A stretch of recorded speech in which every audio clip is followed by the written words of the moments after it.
Bienvenue au podcast Écologie et Société. Ici, on prend le temps de réfléchir ensemble à ce qui compte vraiment, notre rapport à l'environnement, à la démocratie et à notre manière de vivre ensemble. Mon objectif, c'est d'ouvrir un espace de dialogue, de poser des questions qui dérangent un peu parfois, mais toujours dans l'idée de rechercher des pistes de l'avenir plus humaines et plus durables. Parce que l'avenir ne s'écrit pas seul, il se construit en conversation et collectivement. Bonne écoute!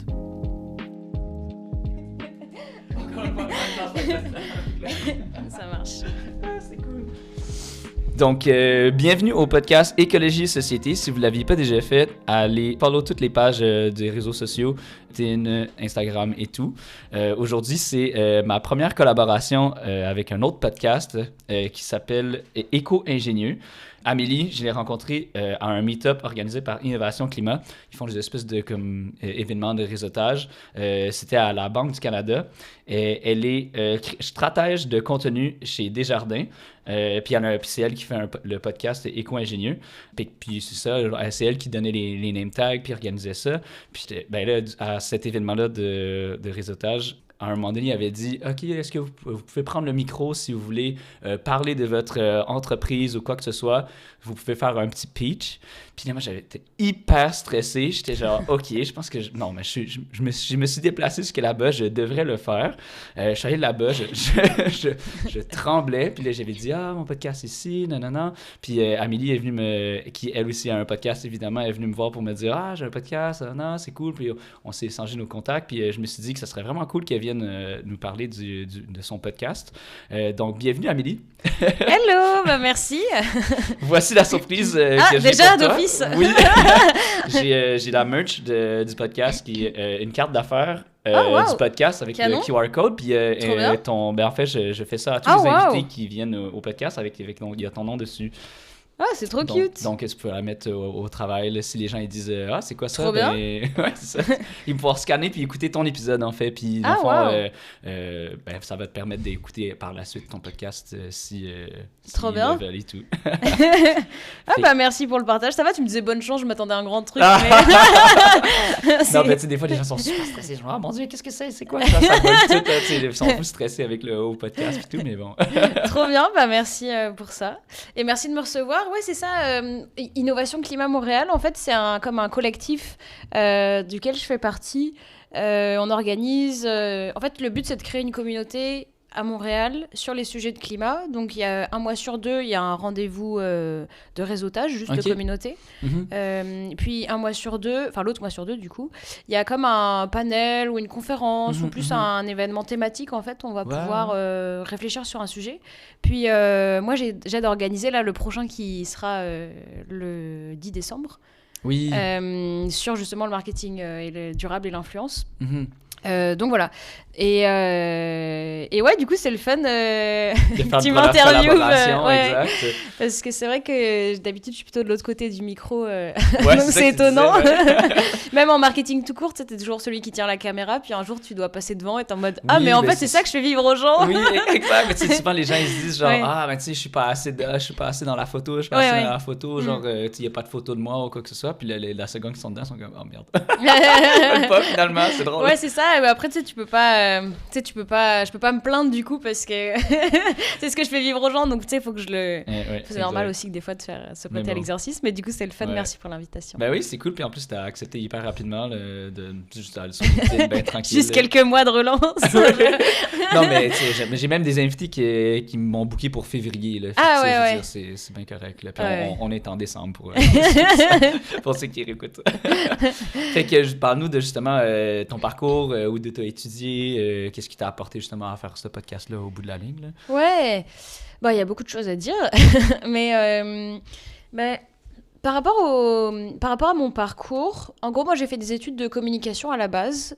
Donc, pour les gens qui connaissent pas, marketing, communication, ça peut paraître pareil, mais c'est quand même pas les mêmes choses, c'est pas les mêmes métiers.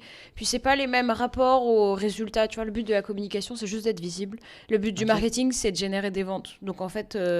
j'aurais pensé l'inverse, moi. C'est moins... tu sais, genre, quand tu dis ça, t'es un peu en mode... Tu sais, du coup, moi, j'entendais ça, j'étais en mode... non, mais moi, le marketing, jamais. Genre, c'est pas pour moi. Je suis pas du tout commercial et tout. Ouais, c'est ça.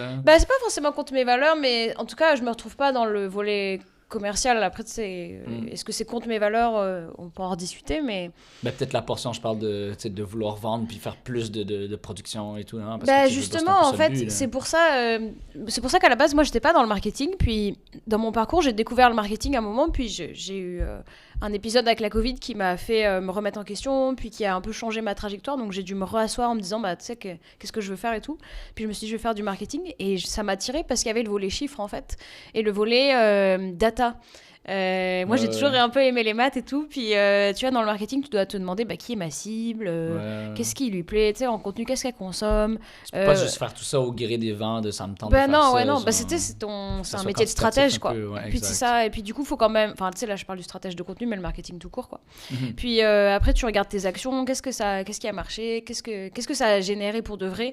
Et je trouvais que ça, tu vois, dans la communication, il n'y avait pas, par exemple, t'organises un event, bah, t'as pas forcément de retomber sur qu'est-ce que ça a apporté, etc. Puis moi, j'aimais bien ce côté tangible de je fais des trucs, je peux les évaluer. Et donc ça, c'est vraiment quelque chose que j'ai découvert dans le marketing qu'à la base, j'aurais jamais pensé que j'allais... Okay. C'est drôle parce que tous les gens avec qui je travaille en marketing dans le temps que j'étais chez Montréal, c'était pas ça qu'ils me disaient. Là, c'était vraiment plus dans... Tu sais, comme ça ressemblait plus comme un rôle de graphiste ou de travailler du moins avec des graphistes pour mettre l'image de marque là, puis tout. Fait que c'est quand même cool de parler de ce volet-là, en fait. Là. En fait, c'est vrai, t'as raison.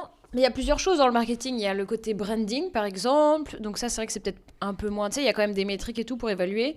Mais moi, je suis vraiment sur l'aspect digital et contenu. Donc j'ai vraiment... Puis moi... avant d'arriver ici au Québec, j'étais dans une agence en France. On était sur tout ce qui était lead generation, parce qu'on adore les anglicismes en France alors qu'on parle pas français. Anglais, pardon. C'est excellent, ça. Shopping, classique. Je te jure, c'était que des anglicismes toute la journée. J'ai mis tellement longtemps à m'en sortir. J'ai dû traduire au moins 5 fois mon CV pour bien tous les retirer en arrivant ici.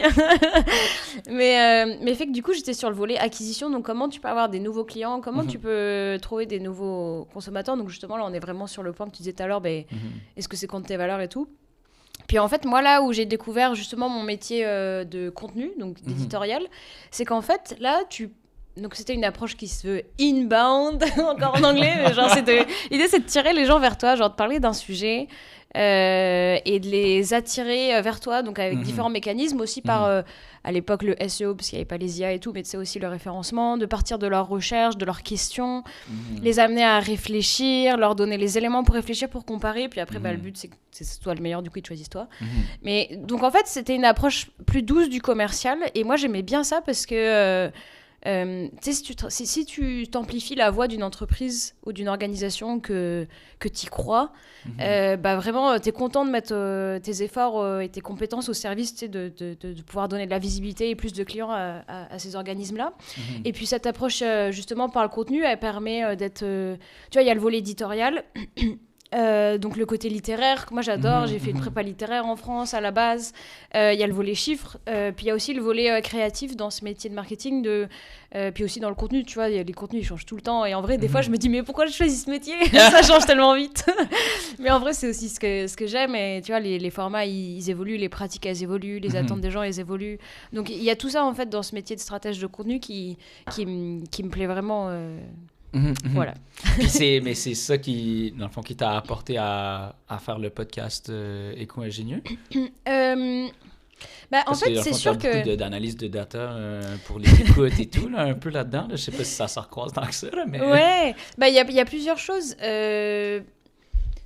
En fait, moi, c'est sûr que dans mon métier, je peux être amenée à créer un podcast. Ça pourrait être ce que je ferais dans mon exercice, tu vois. Genre, vu que je crée du contenu, le podcast pourrait être un...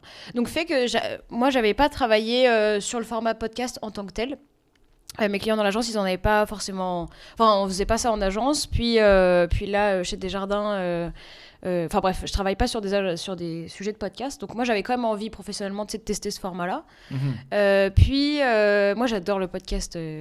T'en écoutes plein? Ouais, j'en écoute plein. Puis tu sais, ça fait longtemps et je trouve ça fou comme format parce que y a des podcasts que j'ai écoutés et ils vivent encore avec moi. Genre des podcasts. Les podcasts que j'ai adorés, je sais plus comment ils s'appelaient, mais en gros c'est l'histoire de gens, tu sais, par exemple, qui sont allés à la montagne, c'est les récits d'aventure, tu sais, vraiment full en mode inspirationnel, rien à voir avec le marketing et tout, mais... puis, tu vois, par exemple, il y a une dame qui va enregistrer pour la première fois des photos du pôle Nord qu'on n'a jamais vu, tu sais, depuis sous l'eau. Puis elle raconte, puis en fait, c'est quand elle part, elle va devoir rester là-bas pendant, genre, 6 mois, parce qu'après, c'est l'hiver, ils peuvent pas la récupérer, tu sais, alors qu'il va faire moins, je sais pas combien. Encore plus froid qu'au Canada. Les vivres aussi. C'est ça. Et du coup, tu sais, elle te raconte tout son récit. Et elle raconte aussi le moment où l'hélicoptère la dépose et elle sait que c'est un point de non-retour. Tu sais, en même temps, t'as le bruit de l'hélicoptère derrière. Ouais, tu t'entends le qui vent. s'en va, c'est au ça. loin. Là. Et moi, là, il m'a tellement saisi cet épisode. Et pendant ce temps, j'étais sur leur site qui s'appelle Under the Pole. Je regardais les photos et c'était beau et tout, les photos ça m'a fait pleurer, genre. C'était trop beau. Mais c'est un peu comme une version. Tu sais, moi, ma psy, elle me dit tout le temps, genre, si t'aimes pas lire, ben écoute des livres audio. Tu sais, un podcast, c'est un peu ça. Genre, je veux dire, je trouve que ça laisse la porte justement à des gens qui peut-être que moi je suis le meilleur exemple là, je veux dire moi l'écriture là c'est moi j'ai la phobie des crayons là. Moi en tout cas à l'école j'ai eu de la misère en français puis à l'écriture puis j'ai un petit trauma là-dessus je dirais puis justement ça me permet de justement me développer ma créativité puis de parler de quand même des idées qu'il y a dans notre tête quand même genre c'est un bon point Totalement, puis c'est vrai que du coup t'es plongé dans le récit de quelqu'un, dans sa vision, puis je trouve que c'est très immersif comme format. Tu sais, même si t'as pas d'effets sonores ou je sais pas quoi, ça reste immersif, puis c'est très puissant, tu sais, ça vient dans l'oreille. Mais ton tu intonation, l'écoutes, c'est ça. Tu l'écoutes, puis tu sais, ça... C'est intime quand même comme format, après tu réfléchis avec, je trouve que ça a beaucoup de puissance. Et puis... tu vois, justement, moi, ce qui me plaît aussi, tu vois, c'est Spotify, ils avaient fait une étude, puis ils disaient que 52% des auditeurs de podcasts font davantage confiance à la publicité si l'animateur du podcast approuve la marque, tu vois. OK. Et donc, en fait, c'est aussi... C'est un levier marketing, quand même, le podcast, quoi. C'est vrai. C'est fou, quoi. Mais puis, ça devient comme une espèce de bouche à oreille grandeur. Mais c'est ça, parce qu'en fait, ça crée une relation... En fait, c'est un format de contenu qui permet d'avoir une proximité et une sorte d'intimité, tu sais, aussi avec la personne qui parle, parce que c'est dans ton oreille, t'entends sa voix, elle raconte l'histoire, c'est quand même vraiment puissant.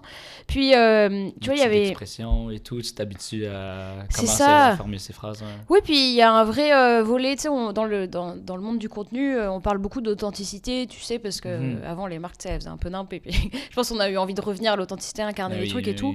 Donc, tu sais, passer par une voix, surtout quand il y a des contenus IA, etc. Je pense que... Bon, après, on s'entend que l'IA, maintenant, peut générer des voix, tout ça, mais c'est un contenu, tu sais, que tu sens que c'est humain, tu sens que, tu sais, c'est aussi un contenu qui a ce volet-là d'authenticité. Mais il y a des emplois, là, en ce moment, là, de Québec... Ils ont besoin de Québécois pour, dans le fond, générer des voix québécoises, là, parce que, justement, on a un accent qui est pas... Mettons, sûrement que si on avait décidé d'apprendre des voix françaises, tu prends la France, parce que c'est la France, c'est l'accent français, c'est ceux qui ont le début du français, mais là, ils ont besoin de personnes pour enseigner à l'IA les expressions québécoises. C'est ça, il faut l'entraîner. Exact, Mais puis il y avait un autre chiffre, tu vois, qui m'avait interpellée.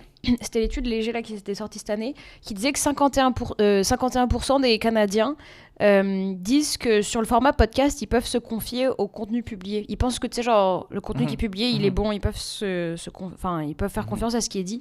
Puis je trouve ça fou, tu sais, de se dire... Enfin, tu sais, genre, nous, on fait des podcasts et c'est le fun, mais on n'est pas journaliste ou quoi. Puis tu sais, c'est quand même un format où les gens, ils s'y raccrochent, ils le croient. Puis du coup... c'est dangereux aussi. Ça peut être dangereux, totalement.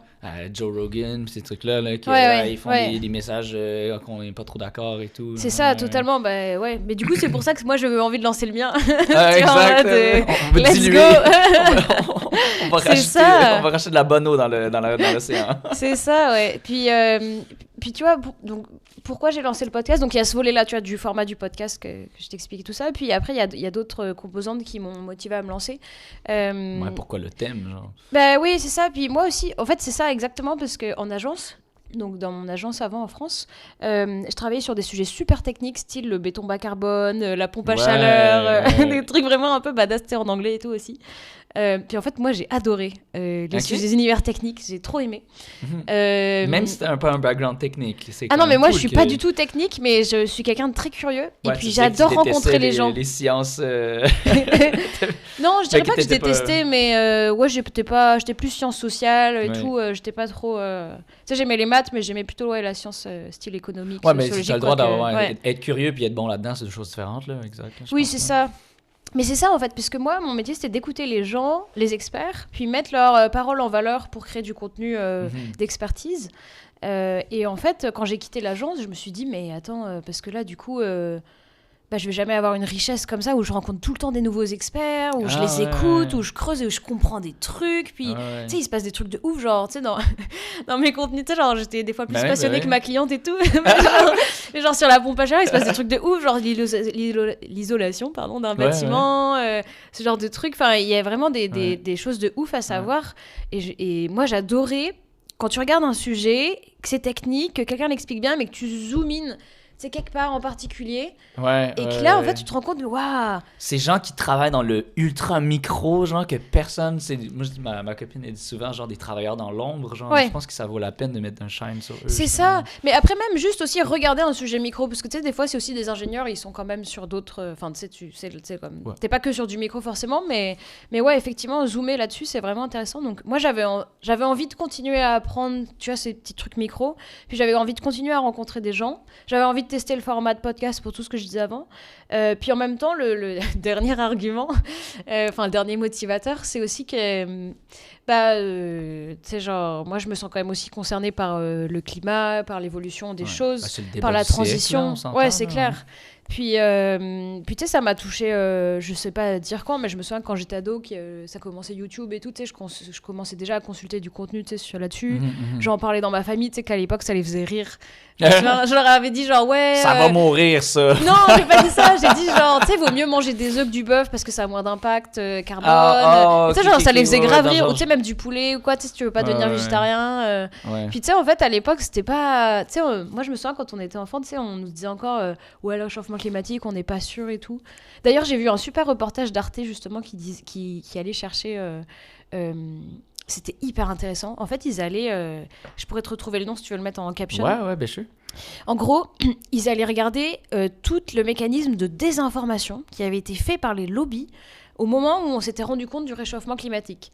Alors moi, je suis très nulle en date, mais je me souviens plus c'était quand, mais en gros, c'était à peu près années 80. Okay. Puis en fait, si on avait pris le truc au sérieux à ce moment-là, si après, on avait mis en place des actions qui auraient été moins difficiles à mettre que maintenant et qui sont encore moins difficiles que plus tard, en fait, on n'en serait peut-être pas là. Enfin, tu sais, genre... Et en fait, c'est comme le Dark Age c'est ça. Prix, okay. Et en fait, ce qu'ils ont fait, en fait, ce qu'on se rend compte, c'est que pour résumer le truc, c'est qu'en gros, quand on s'est rendu compte qu'il y avait des choses à dire, que le GIEC avait été créé, etc. C'était des experts qui venaient parler, donc c'était pas des gens experts en communication. Puis en face, les lobbies, ils avaient pas intérêt à ce que ça devienne crédible, donc ils ont juste décrédibilisé en mettant, tu vois, en disant bah non, en fait on peut pas savoir, ou tu vois, en diluant en fait le message et en brouillant les repères, puis fait que les gens, tu sais, à la fin ils savent plus quoi penser, donc juste ils s'intéressent plus au sujet, quoi. Ils remettent toujours tout en question, genre, fait que là tu t'es comme c'est vrai que peut-être que mais du coup, vu que t'as plus de repères, vu que tu sais plus quoi penser, que c'est trop compliqué comme sujet, du coup ça décrédibilise, donc personne s'y intéresse. Et en fait c'est aussi le mécanisme que Trump il fait, tu sais, genre en faisant 400 000 posts tu sais, sur tout ça, puis en fait on se rend compte dans le reportage que les gens qui ont été embauchés pour décrédibiliser ça, c'est les mêmes qui ont travaillé sur le tabac à l'époque, où le tabac était, tu sais, genre on pouvait fumer à l'intérieur, etc. C'était les mêmes gens, c'est les mêmes experts, donc ils s'appellent experts, mais ils n'étaient pas du tout experts climat, en fait. Et c'est fou, quoi. Ouais, mais c'était un peu... Il y avait un... j'avais vu ça quelque part aussi, c'était je pense que c'était un Polonais, je pense, qui travaillait justement pour la mairie, puis qui avait dit que, dans le fond, ils allaient sauver de l'argent si les gens fument, parce que s'ils meurent plus vite, ben le système va être désengorgé, puis c'était comme... C'était les personnes, c'est un peu de la désinformation, justement, puis ils avaient horrible, travaillé sur. C'était fou, genre! C'est fou. Mais c'est ça, où au final, tu sais plus où te retrouver, tu sais, genre... Donc c'est pour ça, les mécanismes de communication, ils sont intéressants, sujet, puis, tu sais, moi, je me suis dit, ben voilà, tu sais, je pense... Bon, il y a des trucs à faire en politique, puis aux entreprises et tout ça, mais à notre échelle, nous, qu'est-ce qu'on peut faire, nous, tu vois? Bah, moi, voilà, je fais du contenu, j'aime ça, j'aime rencontrer des gens, tu sais, si je peux faire ma petite truc à mon échelle, au moins, de de toucher des gens dans mon cercle ou au-delà et de les sensibiliser avec un podcast qui s'y prend avec une autre approche plus inspirationnelle, tout ça. Puis, au moins, je le fais, quoi. Je tiens à dire que ton podcast est vraiment incroyable. En tout cas, au niveau editing, là, j'ai écouté ça. T'as des petites tunes, t'as des questions. Ça sonne vraiment genre... un peu, ça donne une vibe de comme émission à la télé, là, de genre qu'en penses-tu de genre de la crise climatique? Puis là, genre, il y a un expert qui vient l'expliquer. Puis là, genre, tu fais des petites pauses. Puis là, t'es comme, on va vulgariser ce qu'il vient d'expliquer. Genre, comme c'est vraiment comme un vrai. En tout cas, contenu vulgarisation, c'était honnêtement top du top, là. Moi, je trouve ça. Parce que je suis déjà fan. Là. Oh yeah, merci. Quel beau compliment. T'as 2 épisodes, là. C'est celui qui est le deuxième qui est sorti hier, puis tout, là. Fait que... Ouais, c'est ça. Puis en fait, quand j'ai lancé le podcast, donc tu sais, moi, c'est mon métier de créer du contenu, donc j'y suis vraiment allée en mode, en mode de meuf organisée et stratège de contenu. Donc j'ai fait mes étapes classiques, tu sais, quand je lance un contenu ou une stratégie. Donc j'ai aussi regardé des inspirations. Puis vu que j'en écoutais, je me suis aussi demandé ce que j'aimais. Je me suis fait un tableau Excel, regarde, avec genre, je sais pas combien de. Ouais, c'est ça. Genre avec au moins 10 comparaisons. Puis tu sais, je suis allée les comparer sur qu'est-ce que j'aimais, qu'est-ce qu'il faisait, qui était l'auteur. J'ai mis des notes, tu sais, genre une petite veille, tu vois, le structure, combien de temps ça dure. Enfin bref, donc je me suis intéressée à ça. Puis après, tu disais que mon tableau d'organisation, il était organisé. Mon Dieu, il faut qu'on combine, les 2 tableaux ensemble. Pour ton suivi d'interviewer. Mais puis je suis aussi allée regarder, tu sais, genre sur les consommations de podcasts, tu sais, comment les gens ils consomment les podcasts, quand est-ce qu'ils l'écoutent. Puis les meilleurs temps pour poster et tout. Ouais, mais pas que, aussi sur la consommation du format en tant que tel. Puis j'ai lancé une petite étude, tu sais, sur mon LinkedIn, tu sais, pour les gens autour de moi déjà, pour toucher les gens que je pouvais, pour les interroger sur leur pratique, tu vois, sur quelle plateforme ils écoutent. Et donc quand est-ce qu'ils écoutent, par exemple, souvent, je sais plus les proportions, là, ça date à longtemps, puis sûrement ça a beaucoup évolué quand même depuis un an. Ok. Mais les gens, souvent, ils écoutent dans le transport. Ouais. Donc, tu sais, des fois, il y a les enfants derrière, donc faut pas non plus faire des jokes déplacés. Puis souvent, ils écoutent, par exemple... C'est pour ça qu'il y a le explicite, non explicite. Là, ouais. Puis des fois, ils écoutent sur un temps de trajet. Donc, en fait, je trouvais ça pratique dans le format d'avoir quelque chose de snackable. Tu sais, genre avec des sections. Ça fait que si quelqu'un, il écoute 10 minutes... il va chercher son enfant ou il fait je sais pas quoi. Ouais. Et ben, tu sais, genre, à la fois d'après, il peut réécouter. C'est une autre section qu'il écoute. Donc, tu sais, il va pouvoir reprendre l'écoute. Et donc, avec des marqueurs temporels. Que les podcasts qui sont hyper longs, ça rejoint plus les gens qui font le ménage ou qui font la cuisine. C'est toi qui faisais ton ta popote, là, ça sera pas pendant tout le long où tu fais ton steak de 1 heure. C'est pas le même style d'écoute, mais en tout cas, moi, je voulais quelque chose de facile, qui s'intègre bien dans la vie des gens. C'est un bon mot, là, comme tu dis, snackable. Là. Ouais, c'est un mot du contenu, tu sais, qu'on utilise en marketing, c'est en anglais, là, mais... mais donc, ouais, il y avait ça sur la création du format, puis après, moi, je voulais m'amuser sur les effets sonores, honnêtement, j'adore. Trop bon, pour vrai, j'étais impressionnée. Ce que j'ai plus aimé faire, celui qui me fait vraiment capoter, c'est parce qu'au milieu il y a un jeu où je pose des petites questions ludiques. Puis en fait, je trouve que c'est vraiment intéressant. Enfin, peut-être je peux aussi expliquer les différents formats. On va revenir là-dessus. Mais sur le jeu, j'ai créé un jingle où en fait j'enregistrais ma voix où je dis genre le jeu. Oui, et puis c'est après ça. je l'ai déformé en fait dans Adobe Audition. Et en fait, du coup, ça sonne vraiment genre, je sais pas si on voit que c'est ma voix. Oui. Mais je sais pas, vrai, voilà, ça, je me suis bien amusée. Puis là, par exemple, donc il y a l'épisode qui est sorti hier, puis à un moment, tu sais, je parle de la terre parce qu'on parle d'agriculture. Puis j'ai mis un petit bruit de quelqu'un qui creuse. Tu sais, comme ça, je me dis, c'est immersif, c'est sympa, quoi. Ah, c'est puis, cool. Ouais. Puis, tu vois, sur la structure du podcast, du coup, l'idée, c'est quand même de... Enfin, c'est vrai qu'avant de parler de la structure... moi, je pense qu'il est le fun aussi du podcast, puis surtout que tu es seul, c'est que tu disais que tu utilisais les mêmes stratégies qu'au travail, mais là, tu n'as pas besoin de demander à ton directeur ou demander, c'est toi qui fais tout ça. Tu n'as pas besoin de demander. Moi, c'est ce que j'adore en plus de ce podcast-là. J'ai pas besoin de demander la permission à qui. Tu sais, moi, j'ai changé le logo en milieu de route. J'étais, voilà, j'ai pas besoin de demander à qui que ce soit. C'est fait. Ouais, c'est vrai. C'est cool, ça. Non, c'est vrai. C'est juste ce que tu dis, puis c'est vrai que ça me fait bizarre parce que moi j'ai vraiment le réflexe de travailler en équipe puis d'avoir du feedback et de machin, donc tu sais, des fois je suis un peu en mode Parce que je fais la tu sais, bonne du coup, je chose, mange toujours genre. à mon chum. Tu peux écouter l'épisode avant qu'il sorte. Parce que je me dis, j'ai besoin d'une autre paire d'oreilles quand même pour vérifier, tu sais, qu'il n'y a pas de. Tu sais, parce qu'au bout d'un moment, t'écoutes ton épisode, t'en peux plus, quoi. Ouais, mais c'est comme Tu l'entends plus. Ouais, c'est comme les gens qui font de la musique aussi. Là, Ouais, ça c'est fait ça. 1000 fois, là, Ouais. les DJ qui doivent écouter Ouais, genre leur c'est affaire. ça. Genre, être abusé, Donc ouais. il y a ça, mais oui, c'est vrai que j'aime cette liberté de pouvoir tester, puis de pouvoir avoir construit ce format et de le faire évoluer aussi. Ça, c'est vraiment agréable. Puis choisir les thèmes comme tu veux. Ouais. Puis, mais comment tu... Ben, parce que c'est un plus comme une trame narrative, là, tes épisodes, là, genre toutes tes questions, puis tout, comment tu construis ça, genre? Bah oui, c'est une... Bah, en fait, peut-être avant d'expliquer ça, je peux expliquer l'ambition du podcast. En fait, le but, c'est de... comment dire?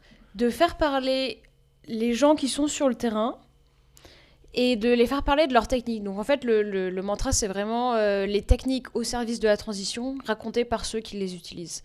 Puis en fait, quand on parle de technique, c'est au sens large. Parce que, tu vois, mon 3e interviewé, je tease le prochain épisode, ce sera un formateur qui parle, tu sais, qui aiguille, qui outille les profs pour parler de la transition et mobiliser et pas faire peur. Oh, wow. Donc tu vois, ça, c'est ce que j'appelle aussi technique. Mais tu sais, genre des fois, technique, c'est aussi la technologie. Donc des fois, on assimile. Mais non, mais tu sais, moi je pense que autant que ça soit un outil, moi je pense que ça rentre dans le technique, là, je veux dire. Ouais, c'est un bon terme outil, ouais. Ouais, autant que tu l'utilises dans un but précis, genre, je veux dire. Puis tu sais, souvent on parle de la transition, enfin, en tout cas quand on baigne pas à fond dans le sujet ou qu'on n'est pas dans une asso, etc., tu sais, on peut se dire c'est négatif, c'est rebutant ou machin, tu sais. Donc je voulais vraiment quelque chose d'inspirationnel, l'identité que je m'étais notée. Positif, ouais, exact. Un peu comme moi, là. C'est ça. Mais oui, puis l'identité que je m'étais posée, c'était Pepsi, ludique, passionnant. Pepsi? Ouais, Pepsi, genre Pepsi, genre un peu genre ça dynamique, pep, quoi. Là, ouais, Pepsi, ouais. J'étais genre Pepsi, j'étais là. Pas Pepsi Coca, il faut que genre. ça soit rouge. Non, c'est ça. Puis du coup, c'est pour ça aussi que j'ai mis les jingles, tu vois, qu'il y a un moment où la personne, elle parle. Donc voilà, mettre en lumière qu'est-ce qui se fait déjà, qui sont ces gens, qu'est-ce qui existe en fait aussi de façon positive, tu vois, déjà. Puis, donc, qui sont ces gens, quels sont leurs parcours de façon inspirationnelle. Parce que c'est ça aussi qu'on aime dans le podcast, c'est les histoires des gens. Puis quand même le parti pris c'est d'aller dans des sujets quand même un peu techniques, un peu badass, que les gens ils auraient pas regardé d'habitude. Donc c'est dans un article, dans un petit reclus de je sais pas quoi là, puis on sait pas pourquoi. Ouais, mais, c'est ça. Ça passe par vite, exemple, là. tu vois, le premier interviewé, donc il parle de l'optimisation des ressources de calcul dans les centres de données. Wow.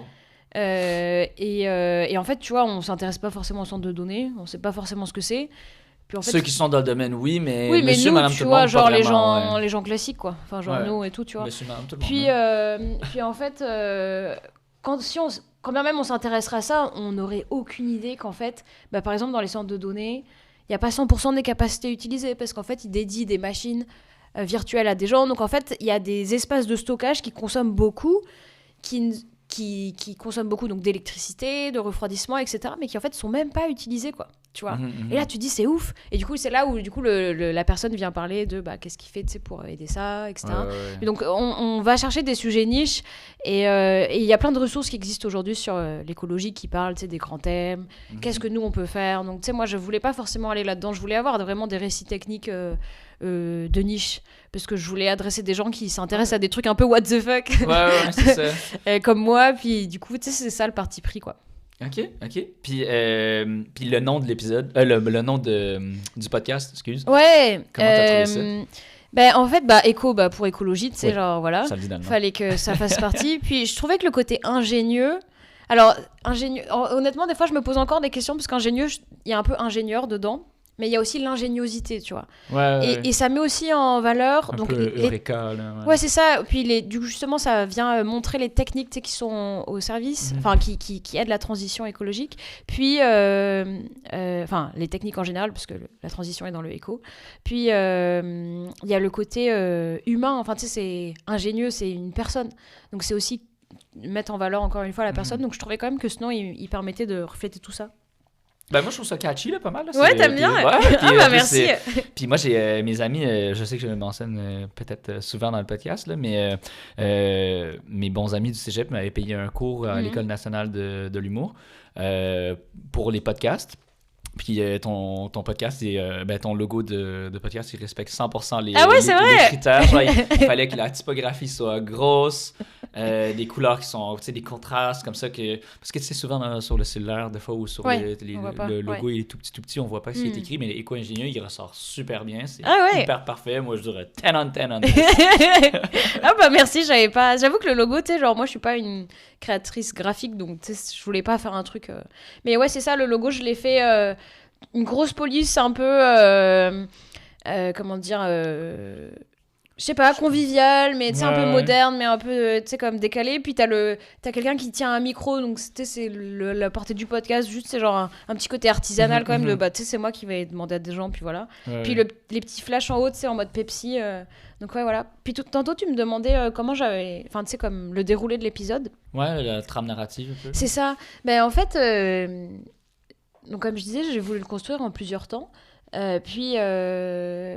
En fait, ce que ça implique de vouloir creuser un sujet super technique, c'est qu'il faut quand même introduire le sujet de base, tu vois. Par exemple, le deuxième épisode, c'est sur l'agriculture et sur comment on peut accompagner les agriculteurs à faire la transition, tu sais, parce qu'on se dit des fois... Ils en font partie, c'est vrai. Bah ouais, c'est ça, parce qu'on se dit, ouais, tu sais, les agriculteurs, des fois, on pourrait se dire, ils pourraient faire la transition, puis voilà, puis en fait, bah, ça prend toute la filière pour les supporter, donc tu sais, comment on aligne tout le monde. Ouais, tout changement, ça se passe pas comme ça, là. Bah ouais, c'est clair, ouais. Puis surtout qu'eux, ils ont... Tu sais, on parle souvent des gens qui deviennent végés parce que, justement, il y a un impact écologique, mais l'agriculture, c'est un impact énorme là, sur la planète. Ben, il y a plein de choses, mais tu vois, ce qui est intéressant, par exemple, c'est que l'interviewé, il dit que les logiques entre élevage et agroécologie, elles sont intéressantes. Parce qu'en fait, par exemple, tu peux utiliser les fumiers et tout, et du coup, mettre moins d'intrants chimiques. Donc, tu sais, pour les gens qui font pas la transition...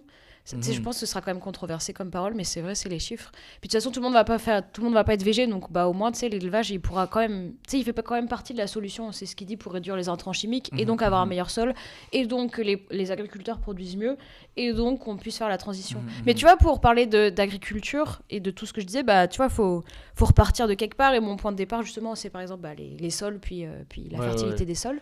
Puis donc, il faut que je fasse une introduction entonnoir pour amener les gens au sujet de la personne. Et en même temps, je voulais pas une intro trop longue, donc je trouve des fois c'est une balance un peu difficile à trouver. Donc c'est pour ça que... Bien vulgarisé de façon claire, mais... Tu sais, il faut que les gens, ils embarquent, quoi. Ouais, puis il faut pas que ce soit trop long, sinon... Puis moi, ce que j'aime bien dans les intros de podcast, c'est aussi... le côté problématisation, tu sais, des fois la personne elle dit des trucs et t'es en mode ah ouais c'est vrai et tout, et là vraiment ça me catch, tu vois, et donc j'essaye de problématiser aussi, mais ça, mais tu le fais super bien. Non, c'était excellent. Moi je suis super fan parce que dès que j'ai écouté, c'est la première chose que je me suis dit je me suis exactement dit la même chose. Ah ouais, c'est vrai que les centres de données les c'est ici, ok. En tout cas tu mettais bien t'expliquais bien les problématiques là. Ah bah c'est le fun, tu me fais un bon feedback. En même temps. Tu m'enverras les épisodes comme ton copain. Je ouais, vais c'est ça, les écouter aussi. Donc il y a l'intro, puis après il y a le petit jingle, tu sais, qui fait plaisir. Ça m'a fait tellement plaisir de le créer avec une musique un peu style latino, d'ambiance. Puis après, bah, du coup, il est structuré en 3 parties, l'épisode, enfin les épisodes.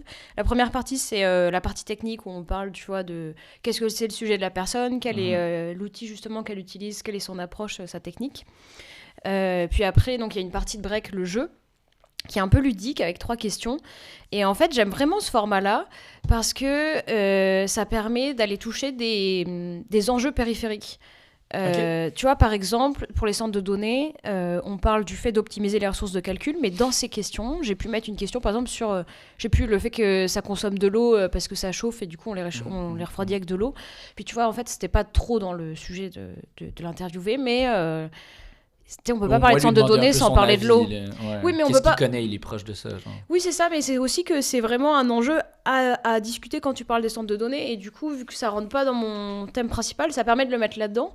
Puis en fait, les gens, ils adorent la partie jeu. À chaque fois que je demandais des feedbacks, c'est vraiment la partie qu'ils préfèrent. Alors qu'en vrai, c'est quand même un moment où tu amènes de l'information. Mais tu sais, vu que c'est fait de façon ludique, avec des fausses réponses bidons aussi, puis c'est un vrai ping-pong avec l'interviewé. Et ça, du coup, ça dynamise aussi l'écoute. Donc ça, j'aime bien ce format-là. Puis la dernière partie, bah, c'est plus inspirationnel, genre le parcours de la personne, qu'est-ce qui l'a amené là, c'est plus podcast, histoire de s'intéresser aussi. Puis aussi, qu'est-ce que c'est son rôle, parce que des fois, par exemple, le deuxième intervieweur, en fait, c'est un de mes amis. Et tu sais, genre, c'est drôle, au final, tu sais jamais ce qu'ils font tes amis au quotidien dans leur métier et tout. Je demandais à mon ami la dernière fois, qu'est-ce qu'il fait ton copain, des fois, au tes trucs, puis t'es comme, il fait ça. Donc, mais encore. C'est ça. Ouais, mais tu sais, tu disais tantôt que c'était snackable, mais c'est puis combien de temps les épisodes? Puis Bah, pourquoi? à la base, je m'étais dit 25 minutes parce que je voulais que ce soit moins de 30.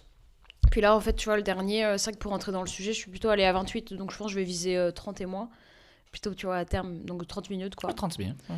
30, c'est bien. Je voulais quelque chose de court, mais tu sais, genre au début, je m'étais dit 20 minutes, mais c'est pas réaliste vu le sujet, tu sais, parce Mais que. Ouais. Non, ça va pas être si bien vulgarisé en Ouais, si non, peu c'est de ça. temps. 30 minutes, c'est genre Ouais. le classique, je m'en vais à quelque Ouais. part, j'ai 30 minutes là, Ouais, c'est à ça. aller, là. Puis découpable en petits bouts de 10 minutes. Mhm. Euh, donc voilà. Mais je réfléchis encore à faire évoluer un petit peu, peut-être, parce que je vais attendre tu vois, les retours aussi sur quand j'aurai fait 3 épisodes, mais je trouve que la première partie, elle est un peu intense, tu vois. Même moi, je la réécoute des fois, je me dis, tu sais, c'est un peu badass quand même, des fois, le sujet. Tu sais, les gens, tu sais, si t'écoutes d'une oreille en faisant autre chose, c'est un peu genre. Donc, Ouais. tu sais, je me demande si je n'aurais pas intérêt. Parce qu'en général, s'ils écoutent le jeu, ils écoutent jusqu'au bout. Ouais. Le pourcentage d'écoute, il est bon après, Ouais. enfin, à partir du jeu. Parce que la toute dernière partie, ça passe toute seule. Vraiment, les gens, ils adorent. J'avais des beaux retours là-dessus. Et je me vois pas mettre la dernière partie en premier parce qu'en fait, on s'en fout un peu. Enfin, c'est pas qu'on s'en fout de qui est la personne, mais on a besoin de savoir ce qu'elle fait, je trouve, avant de lui demander. Ouais. Donc je me disais peut-être je mettrais le jeu au milieu de la première partie, peut-être sinon, tu sais, pour Mhm. découper, genre. Je sais pas, Mhm. je vais Mais tu vas tester. toujours garder 30 minutes. c'est ça que Ah tu oui, veux ouais, dire. 30 Oui, minutes, puis ça. les 3 formats, je pense. Enfin, Exact. toujours, tu sais, genre pour les prochains, ouais. Ouais. Mais je pense pas partir, tu sais, aussi, je me suis dit, tu sais, un podcast long, sachant que je vais faire de la post-édition et tout, c'est quand même beaucoup de. Mais moi, je T'imagines pense que 1 heure et demie. c'est Parce que dans le cours de podcast que j'avais eu, il disait que justement, un des éléments clés pour le succès d'un podcast, c'est qu'il faut avoir de la constance. Genre. Fait que, tu sais, c'est pour ça que moi, je sors des épisodes de tout, en général, le plus possible, une fois par semaine. Là. Mais c'est pour ça que moi, je trouvais ça impressionnant, genre que tu faisais beaucoup d'editing, beaucoup de recherche et tout. C'est ça qui fait que c'est plus difficile. Là, de... Ouais, bah après, tu sais, genre, il y en a qui pourraient dire que du coup, j'exploite pas le format podcast comment dire, dans son image idéale. C'est vrai que des fois, je me faisais la réflexion en montant qu'au final, des fois, je coupe et je me dis c'est peut-être presque plus comme une édition de vidéo. Mais en même temps, vu ce que je veux raconter sur des sujets techniques, bah, tu sais, ça prend quand même des préparatifs, de la coupe. Puis moi, j'avais quand même envie, tu vois, d'avoir un format après qui est avec des sound effects, tout ça. Donc, faut trouver la bonne balance. Mais effectivement, le premier, je l'ai tellement post-édité. Ouais, ben, c'est normal. Ouais, puis tu sais, c'était mon premier, je l'ai même enregistré 2 ou 3 fois, je sais plus. C'était pas. Puis du coup, le deuxième, ça s'est passé mieux. Mais effectivement, j'ai pas encore trouvé mon rythme de croisière, mais tu sais, ça va venir. Tu sais, j'ai d'autres projets à côté dans ma vie et tout, donc tu sais, faut se donner le temps. Ben, tu sais, ça disait, tu sais, je dis constance, c'est un moment important, mais ça fait pas tout non plus. Tu sais, je pense que le format du podcast, c'est ce qui fait que c'est nice, c'est que c'est comme un livre dans la bibliothèque que tu peux l'emprunter n'importe quand. Genre, tu peux réécouter. Vraiment, ouais, ça reste genre. valable. Ouais. Exact. Ouais. Puis, tu sais, en plus, peu importe comment tu vas l'apporter ton podcast, genre, peut-être que tu vas pas rejoindre. Tu sais, moi, il y a plein de gens durant le podcast qui m'ont dit, genre, ah, ben là, tu vas pas rejoindre tel public cible. Je suis comme, ben. Tu choisis tes sujets quand tu écoutes, en fait. C'est pour ça aussi. Je suis comme, je vais juste bâtir mon public cible, puis c'est eux qui vont rester, puis c'est tout, là. Je veux dire, toi, c'est l'important, je pense que c'est que tu te mettes de l'avant, puis que tu te mettes, genre, c'est toi. C'est comme tu dis, moi, j'aime le truc avec les petits sound effects, j'aime ça. Ouais, c'est ça. Les gens, ils vont te trouver, puis ils vont te dire, waouh, c'est fou, incroyable. Oui, puis, c'est ça, en fait, c'est que t'accroches à l'univers de la personne. Puis à un moment donné, ta bibliothèque, tu vas avoir 300 épisodes, puis ça va être fait. 300 épisodes, waouh! Je sais pas, on verra. Puis, selon toi, comment tu fais pour trouver justement tous les sujets? Genre, tu sais, moi, comme je te disais que j'avais une grosse liste d'invités et tout, mais comment tu t'attaques sur le long terme ou le moyen terme, du moins, là, genre les sujets? Ouais, c'est une bonne question. Dans mon questionnaire dont je parlais tantôt, que j'avais lancé, j'avais demandé aux gens qu'est-ce qu'ils aimeraient écouter, tu vois, comme sujet. Okay. Puis c'est là que du coup, quelqu'un m'avait dit l'agriculture, c'est quand même à la base de tout. Puis, ça touche les gens. Ouais, non mais en fait, donc le premier épisode, je l'ai fait aussi parce que la réalité c'est que c'est mon chum l'interviewé, tu vois. Oui. Donc c'était quand même plus facile aussi d'avoir accès à quelqu'un pour commencer, tu sais, parce que la première fois, tu n'étais pas à l'aise, on l'a réenregistré parce que ça allait pas, enfin bref. Donc c'était pratique d'avoir quelqu'un dans mon entourage. Ouais, puis que je puisse ressolliciter, tu vois, sans complexe. Oui, c'est vrai, exact. Puis en fait, son sujet, tu sais, vu qu'il est chercheur, c'était quand même vraiment pertinent, l'informatique. Puis vu que les centres de données, on en parle à fond et tout en ce moment, tu sais. Et en plus, lui, maintenant, il travaille sur l'IA, justement, les données de calcul de l'IA. Tu sais, c'est quand même vraiment pertinent pour le podcast. Tellement de trucs dans le podcast, c'était un bel épisode. Ouais, puis en plus, c'est un bon vulgarisateur, tu sais, c'est aussi ça quand même, comme c'est ce que je me disais tantôt en venant. Ouais. Je me rendais compte, tu sais, quand même, le fait que les gens aient déjà fait une conférence ou une prise de parole, en fait, ça aide. Ils expliquent bien leur sujet, du coup. Je trouve que c'était pas un critère que j'avais, mais je me suis dit après coup que c'est quand même pas mal. En tout cas, ton copain est dans ma liste. C'est sûr et certain que j'étais comme, c'est le fun, snackable, mais j'aimerais vraiment ça l'avoir pour genre 1h30 pour qu'il puisse genre bien développer tout le truc. C'est trop bien, bah ouais, pourquoi pas, tu pourrais lui demander. Ah ouais, 100%. Puis du coup, deuxième thème, tu sais, genre, vraiment, en fait, l'agriculture. Donc c'est remonté dans le thème, mais de toute façon, on le sait, l'agriculture, elle émet un quart des gaz à émissions de serre mondiales. Puis c'est la première à être touchée par les effets, tu sais, avec la craie, la sécheresse, tout ça. Ben, moi, je suis un gros amateur de vin, et puis à tous les vignobles que je visite, tous les vignerons, ils me parlent de justement les impacts des... Mais ouais, c'est vraiment concret. Au Québec, ça s'en vient mieux pour certaines choses, mais il y a d'autres impacts. En Italie, en France, les sécheresses, ça devient vraiment sérieux. Mais c'est ça, et puis c'est concret, tu le vois déjà, en fait, l'impact, parce qu'il y a des trucs où c'est plus loin et qu'on voit pas forcément l'impact, c'est plus éloigné de nous. Là, c'est concret. Puis c'est surtout qu'en fait, on se rend compte dans dans l'agriculture, et c'est ce qu'on discute avec Thibaut dans le dernier épisode qui est sorti là cette semaine, c'est que en fait l'agricultrice, oh là là, pardon, j'arrive plus à parler. L'agriculture, elle est à la fois, tu sais, genre source de problèmes et d'émissions de gaz à effet de serre, mais elle est aussi porteuse de solutions en fait, parce que ce qui nous explique, c'est que le sol, il peut stocker à fond du carbone. Ouais. Et tu vois, on parle souvent des océans, et c'est vrai que les océans, ils peuvent stocker, je sais plus, c'est 15%, j'ai plus le chiffre en tête. Mais les sols aussi, en fait, ils peuvent en stocker, quoi. Ouais, c'est fou, tu vois.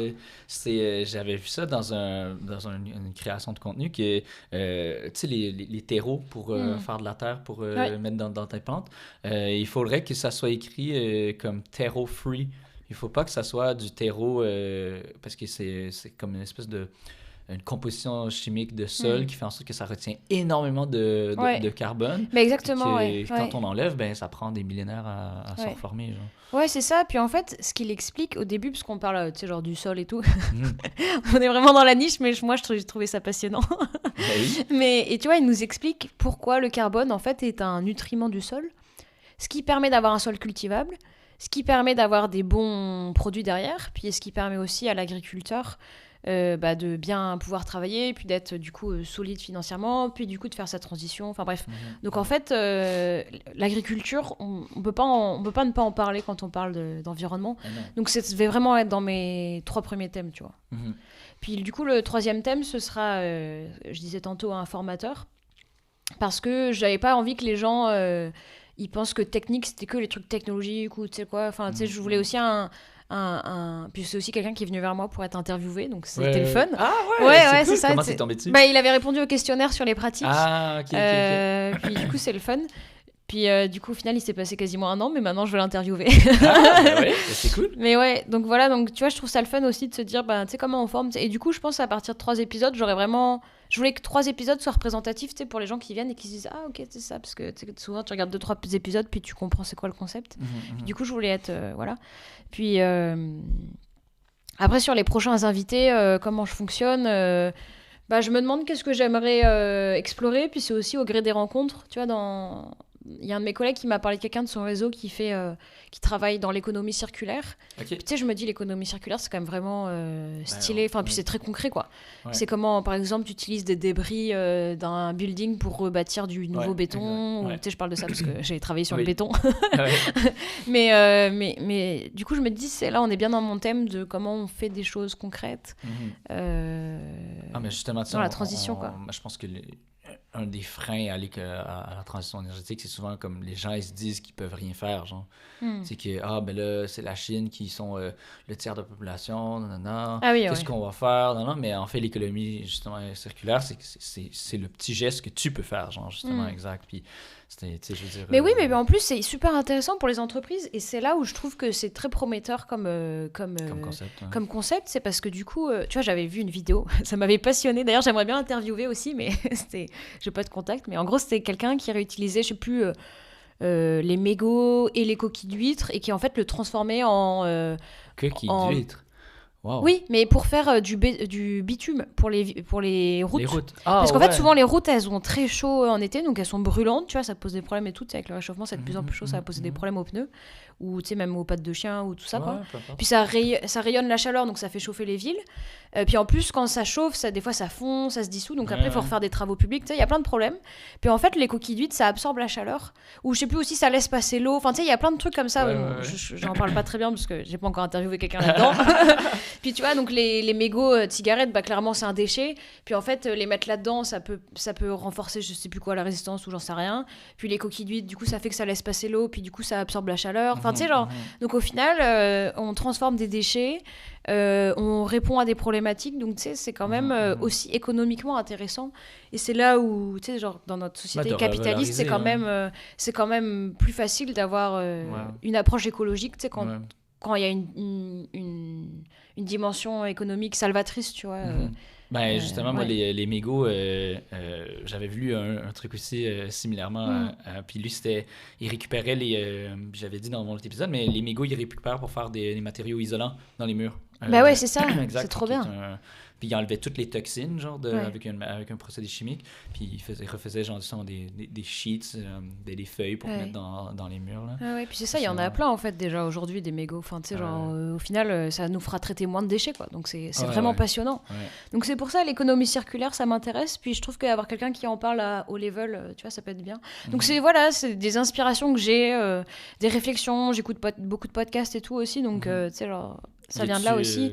Puis après, sur mes prochains interviewés, tu vois, il y a aussi des choses que je me dis, qu'est-ce qui fait que ça peut changer? Puis il y a un profil que j'aimerais vraiment avoir. C'est quelqu'un qui parlerait de comptabilité. Dit comme ça fait pas rêver. Mais en fait, tu vois, de comment... Parce que j'avais écouté un podcast là-dessus. Puis, tu sais, genre, comment t'intègres dans un mécanisme comptable le volet environnemental? Parce qu'en fait, si c'est pas quantifié... Les finances durables. Oui, mais après, genre, j'aimerais aussi bien avoir un volet investissement de comment tu peux avoir un investissement, comment tu finances par l'investissement, puis tu sais, genre, le fait de faire prospérer de l'argent, etc. Tu sais, genre, ça, c'est encore autre chose. C'est ça que j'aurais vu avec la finance. Mais du coup, sur le côté comptabilité, c'est genre, tu as une entreprise, puis comment tu peux prendre en compte ton impact dans tes chiffres, et du coup, avoir un changement. Parce qu'en fait, si tu sais, genre, t'as beau dire que t'as des ambitions, qu'il se passe des choses... si c'est pas pris en compte dans les chiffres, ça va pas être pris en compte vraiment dans la stratégie de l'entreprise. Donc, tu sais, genre ça, là, ce serait vraiment dans mon cœur de sujet de qu'est-ce qui se fait dans les faits, tu sais, de façon technique. Donc, il y a ça que j'aimerais voir. Puis après, j'aimerais bien éventuellement parler à un économiste. Tu sais, genre plein de trucs. De genre comment... pareil, comment ça s'intègre dans l'économie. Enfin, il y a des trucs à creuser, quoi. Puis après, je sais pas, peut-être même un urbaniste, tu vois, sur comment t'aménages les villes. Puis après, il y a tout ce qui est low-tech aussi qui est intéressant, mais peut-être plus de niche. Puis sinon, dans le passé, j'ai beaucoup travaillé sur tout ce qui était du coup chauffage, isolation, performance des bâtiments énergétiques et tout. Et ça, c'est quand même une grosse source de gaz à émission. Puis ça consomme aussi beaucoup d'énergie, quoi. Donc aussi enfin tu sais, genre j'ai déjà des contacts là-dedans, donc je pourrais aussi réactiver ça. Donc bref, voilà quoi. Tu parles de low-tech, mais moi j'aimerais vraiment ça, savoir à quel point tout qu'est-ce que je vois sur la low-tech, c'est surtout des petites personnes, genre qui font à leur échelle, des petits trucs à leur échelle, genre tu sais que c'est comme ça passe vraiment, tu sais, je veux dire, ils n'ont pas d'impact, ils ont leur impact, mais je veux dire, c'est pas how scalable is this, genre, ça serait vraiment intéressant. Ouais, c'est intéressant, ça serait faudrait que tu trouves quelqu'un pour mais honnêtement, moi, genre, je te le dis tout de suite, mais ma liste, c'est la tienne, si ça te dit, là, c'est sûr que tous les sujets que tu m'as mentionnés, j'ai des contacts à ça va, ça va me faire plaisir de partager la liste, là, genre. Après, je suis pas encore rentrée dans une démarche de démarchage et tout ça, mais je pense que quand j'aurai à le faire, tu sais, j'approcherai des gens sur LinkedIn, puis tu sais, j'expliquerai mon concept et la ligne et tout que j'aimerais, puis tu sais, genre, après j'ai une petite présentation du podcast pour les gens, pour les speakers, puis voilà. Je cherche un sujet, est-ce que t'as quelqu'un dans ta liste, ça va me faire plaisir de... Mais ouais, t'as raison, puis après, tu sais, ça passe par le réseau, tu sais, Innovation Climat, il y a l'Open Mic, donc pour dire quand tu cherches des gens. Puis juste, en fait, ça intéresse beaucoup les gens autour de moi que je fasse un podcast. Souvent, je dis, j'ai un podcast en mode, c'est quoi? Mais quel épisode? Genre, en vrai, les gens, ils me posent trop de questions, ça fait plaisir, puis du coup, tu vois, c'est comme ça que on m'a parlé de quelqu'un dans l'économie circulaire. Donc en fait, tu sais, genre, Pour l'instant, j'ai pas eu de problème de... Ouais. Après, j'ai que 2 épisodes. Ouais, Mais de trouver des gens... Moi, j'ai été élu au CA, c'est le conseil d'administration du réseau de l'ETS, grâce à justement un podcast. Là, dès que j'avais mis ça, ouais. tout le monde était, c'est cool. Trop bien. Puis je sais pas, j'ai eu des votes grâce à ça. En tout cas, je pense, là, mais... trop bien. C'est quoi cette histoire à l'ETS? Trop bien. Ouais, le réseau de l'ETS, c'est, dans le fond, c'est le réseau qui met en rayonnement les post-diplômés. Puis, et les étudiants, en fait, genre comment faire du réseautage pour que, en fait, le réseau de l'ETS, tous les post-diplômés puissent bien performer, puis justement qu'ils se sentent bien, ils sont outillés, puis qu'ils puissent genre, mieux être préparés sur le marché du travail, justement. Là. Puis qu'est-ce que tu fais après avoir gradué, même si ça fait genre 30 ans que tu as de l'expérience, c'est pas grave. Comment tu peux justement aider les jeunes, faire justement la logique vraiment de communauté, de réseau, exact, c'est une bonne idée aussi de passer par ça, tu sais, même si tu cherches des interviewés, enfin tu l'as sûrement fait, mais tu sais, genre passer par là aussi. Exact, ouais. Puis justement, une soirée de réseau, il y a plein de gens qui m'avaient donné plein de listes. Puis là, tu vois, à la fin des épisodes, pour les gens qui écoutent jusqu'au bout, je donne aussi un contact, donc tu sais, si jamais ils veulent, eux, se dire, ah, tu sais, genre, je pourrais être interviewé, je pense que ça arrive. Ils peuvent aussi me contacter, tu sais, il faut aussi avoir ça comme porte d'entrée, quoi. Dans tes recherches, y a-tu des mythes sur l'écologie que tu as découvert, que tu trouvais ça vraiment intéressant ou que tu pourrais mettre plus en lumière? Ou, comment tu fais tes recherches, justement, genre sur tes... mettons, genre, tu dis que c'est un sujet hyper niche, puis tout, genre, comme as-tu un processus de recherche sur des statistiques, des trucs comme ça, genre, où tu laisses vraiment l'invité choisir ce truc, genre? C'est une bonne question. J'avoue parce que t'as toujours des statistiques intéressantes. Là, mais autant je suis... c'est vrai, je sais pas, je m'attendais pas à cette question. Mais autant, tu vois, je suis quelqu'un de super organisé, je prévois pas mal ça, autant j'ai pas forcément tant de process. Mais ce que je fais, c'est que quand j'identifie... Donc déjà, j'identifie un sujet, après j'identifie un speaker.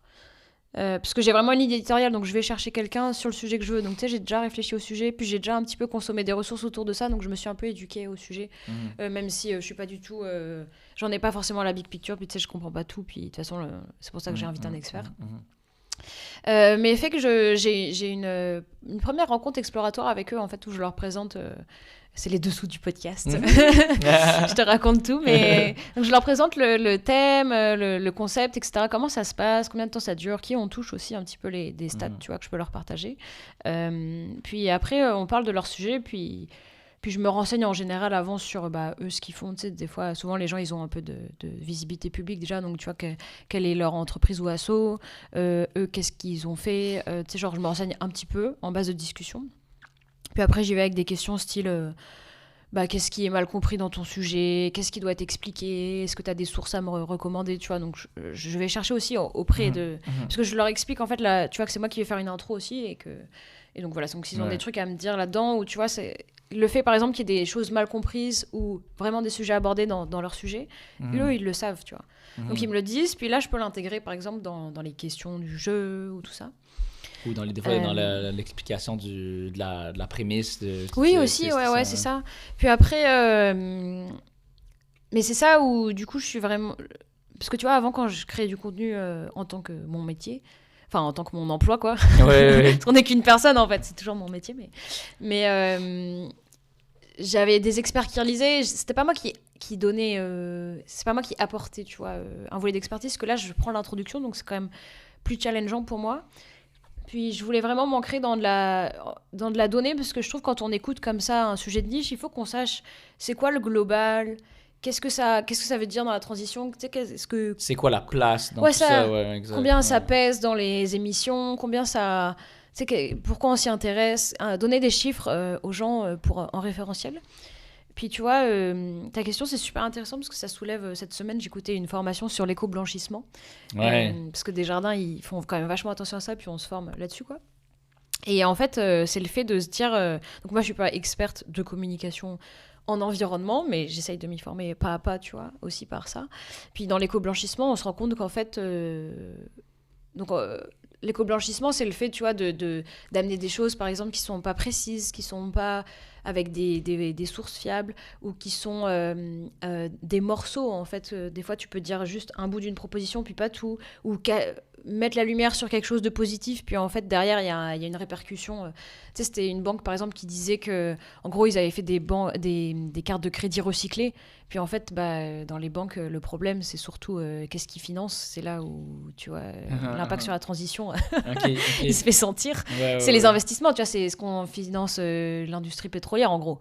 Mais tu sais, genre, est-ce que tu as une carte recyclée, une carte bancaire recyclée? Oui, c'est intéressant, mais en fait, tu sais, genre, c'est un peu de l'éco-blanchissement, parce qu'en fait, c'est pas ça qui va changer la transition et la face du monde, quoi. Enfin, c'est bien de le faire, mais tu vois, donc en fait, il faut aussi se former à ces enjeux-là, de comment on en parle, puis comment tu vas chercher des bonnes sources. Puis moi, j'ai vraiment voulu donc donner un référentiel, avoir des bonnes sources, puis être transparente, donc les mettre aussi, tu sais, dans la caption, les sources et tout, parce que tu sais que les gens, s'ils veulent aller chercher et voir c'est quoi les sources... voilà. Et puis avoir accès à ce que tu as recherché. En fait. Ouais, c'est ça. Puis après, souvent, quand même, les gens que j'invite, eux, ils connaissent bien leur sujet, ils ont des référentiels, donc c'est le fun aussi quand ils amènent cette granularité-là avec des chiffres. Est-ce que tu leur demandes, justement, c'est-à-dire prépare des ressources Non, en fait, ce qu'on fait en général, c'est que j'écris quand même, comme toi, des questions de guide d'entretien, puis je leur partage, puis après, ils peuvent mettre leurs éléments de réponse, puis enfin, tu sais, ils y vont comme ils veulent, mais... en général, les gens se préparent quand même, Et puis, j'incite en vrai, parce que des fois, ils se disent... je connais, machin, mais tu sais, quand même, ils sont stressés le jour même. Ou genre, tu sais, parce que tu le dis tous les jours, le chiffre, mais tu sais plus forcément la source exacte ou la date de l'étude. Donc, tu sais, eux de se remettre en tête bien les trucs. Tu leur demandes de se préparer, là, en fait. Là. En fait, je les mets dans une démarche de préparation, vu qu'on s'en parle. Puis tu vois, je leur dis, en général, les gens aiment bien, tu sais, genre avoir 2-3 chiffres à côté avec leurs sources, puis voilà. Ils sont en mode, Puis après, tu sais, ils font ce qu'ils veulent. C'est ça. Le but, c'est de les faire parler. Ouais, exact. De quand même les mettre à l'aise, pas leur dire que c'est un examen non plus. Là. Puis c'est pas à moi de leur dire qu'est-ce qu'ils doivent dire, parce qu'en vrai, moi, je connais rien. Moi, mon métier, c'est vrai... Enfin, mon rôle là-dedans, c'est vraiment de les mettre sous le spotlight, de faire ce que je sais faire en contenu, puis de les écouter, quoi, de les faire parler. C'est leur sujet, quoi. Donc, je veux pas prendre Quand je prépare, je veux pas prendre la place, tu vois. Je veux vraiment les écouter et mettre leurs paroles c'est mon collaborateur éditorial du podcast là, qui me dit que justement, genre, c'était vraiment important en tant qu'animateur de pas trop parler, tout prendre la place et tout. Tu sais, je veux dire, des mauvais animateurs, c'est eux qui finalement monopolisent toute la discussion. Là, c'est pas comme ça. Mais c'est là où, tu vois, justement, je suis un peu partagée parce que moi, souvent, je voulais laisser beaucoup parler la personne. Puis en fait, on se rend compte que dans un podcast comme ça, 2 personnes, tu sais, si tu rebondis pas, tu sais, c'est un peu... Même si ce que dit la personne est très intéressant, vu qu'en plus, moi, c'est des sujets techniques, c'est difficile de suivre la personne. Et donc, c'est bien de pouvoir avoir un ping-pong. Donc, des fois, on me disait en retour, genre, ce serait bien de ramener ta voix, ou genre, là, rajoute une question. Donc, tu vois, toi, tu réagis bien comme ça au fur et à mesure. Mais moi, j'arrive moins à le faire. Donc, ça fait que des fois, dans la post-édition, je rajoute une question qu'en fait, il n'y avait pas. Mais qu'en fait, ça coupe la réponse de la personne en deux, tu sais, histoire de... Pour l'exploitation du format, quoi. Moi, ce que je fais souvent, c'est, je dis, donc, si j'ai bien compris, puis là, je résume exactement ce que moi, j'ai compris. Puis là, des fois, il fait, attends, non, c'est pas exactement ce que j'ai dit. Tout. Puis là, je suis comme, OK, mais pourquoi, non? Ça, c'est un bon point, Parce que tu sais, des fois, tu résumes ce que tu as compris, en fait. Genre.